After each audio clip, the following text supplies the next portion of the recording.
کسی بشر میں ہزار خامی، اگر جو دیکھو تو چپ ہی رہنا۔ کسی بشر کا جو راز پاؤ یا عیب دیکھو تو چپ ہی رہنا۔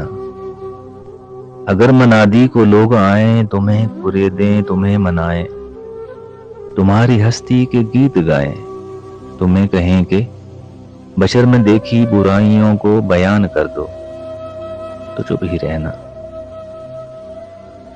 جواز یہ ہے، دلیل یہ ہے، ضعیف لمحوں کی لغزشوں کو، حرام ناطے کی قربتوں کو، ہماری ساری حماقتوں کو، ہماری ساری خباثتوں کو وہ جانتا ہے، وہ دیکھتا ہے، مگر وہ چپ ہے۔ اگر وہ چپ ہے تو میری مانو وہ کہہ رہا ہے کہ چپ ہی رہنا۔